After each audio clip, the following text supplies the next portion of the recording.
कार्तिक महात्म्य का चौथा अध्याय। सुनने से माँ लक्ष्मी प्रसन्न होती हैं। प्रेम से बोले हर हर महादेव, लक्ष्मी नारायण की जय, राधे राधे, कृष्णा कृष्णा।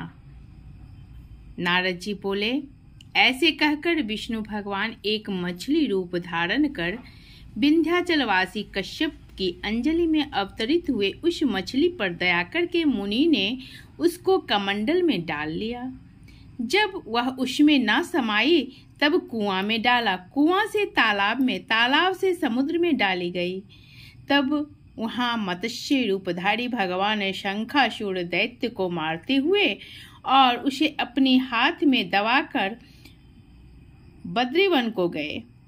वहां सब ऋषियों को बुलाकर भगवान बोले कि जल के भीतर वेद निमग्न हो गए हैं, तुम उन्हें ढूंढो और शीघ्रता पूर्वक जल में से निकालकर रहस्य समेत ले जाओ।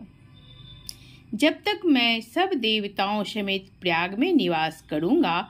नारद जी बोले, उन तपोबली मुनियों ने तब बीज और यज्ञ मंत्रों सहित वेदों का उद्धार किया। उन ऋषियों में से जितना भाग जिसने भी निकाला वह भाग उसी नाम से प्रसिद्ध हुआ। पीछे सब मुनि मिलकर प्रयागराज को गए और प्राप्त हुए वेद विष्णु भगवान को अर्पण किए। संपूर्ण वेदों को पाकर ब्रह्मा जी ने प्रसन्न हो देव और ऋषियों सहित अश्वमेध यज्ञ किया। यज्ञ के अंत में देवता गंधर्व यक्ष पन्नग गुह्यक पृथ्वी पर दंडवत और प्रार्थना करके बोले, देवाधिदेव, यह समय हमारी प्रसन्नता का है। हे रमापते, ब्रह्मा जी ने इस स्थान में नष्ट हुए वेद फिर पाए और हमने यज्ञ के भाग प्राप्त किए, इसलिए यह स्थान पृथ्वी पर अत्यंत श्रेष्ठ है। वह पुण्य देने वाला है। यह महीना भी अज्ञान आदि को दूर कर अक्षय फल करने वाला होवे, ऐसा वरदान हमको दीजिए।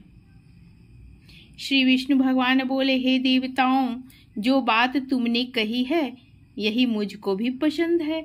जो ऐसा ही होगा, यह ब्रह्म क्षेत्र नाम से सबको सुलभ होगा। सूर्यवंश राजा भागीरथ यहाँ गंगा जी को लावेंगे और इस जगह पर सूर्य की पुत्री यमुना जी से संगम होगा। ब्रह्मादिक तुम सब देवता मेरे साथ निवास करो। यह तीर्थराज के नाम से प्रसिद्ध होगा। यहाँ किया हुआ दान, तप, व्रत, होम, पूजा आदि कर्म अनंत फलदायी और मेरे पास पहुँचने वाले होंगे। अन्य जन्मों के किए हुए पाप कर्म भी इस तीर्थ के दर्शन मात्र से ही नष्ट हो जाएंगे।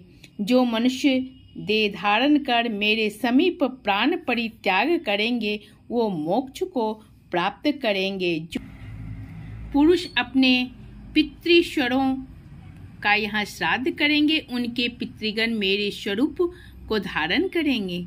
यह काल भी मनुष्यों को पुण्य फल देने वाला होवेगा। माघ मास में मकर संक्रांति को प्रातः काल स्नान करने से यहाँ पर संपूर्ण पाप ऐसे नष्ट हो जाते हैं जैसे सूर्य से अंधेरे का नाश हो जाता है। उनको मैं शालोक्य, सामीप्य और सारूप्य इन 3 प्रकार की मुक्ति क्रम से देता हूँ। हे मुनीश्वरों, मैं सर्वज्ञ रूप से बद्री वन में सदैव निवास करता हूँ। जो फल अन्य तीर्थों में 100 वर्ष में मिलता है वह तुमको वहाँ एक दिन में भी प्राप्त होवेगा। उस स्थान के दर्शन करने वाले मनुष्य जीवन मुक्त हो जाते हैं, उन्हें कोई भी पाप नहीं लगता। नारद जी बोले, हे प्रभु, देवता लोग ऐसा कहकर ब्रह्मा जी सहित वहीं अंतर्ध्यान हो गए और इंद्रादि देवता अपने अंशों से वहां स्थित रहकर अंतर्ध्यान हो गए। जो मनुष्य शुद्ध चित्त से इस पवित्र कथा को सुनते हैं उनको प्रयागराज और वद्रीवन जाने का फल मिलता है। प्रेम से बोले राधे राधे, कृष्णा कृष्णा।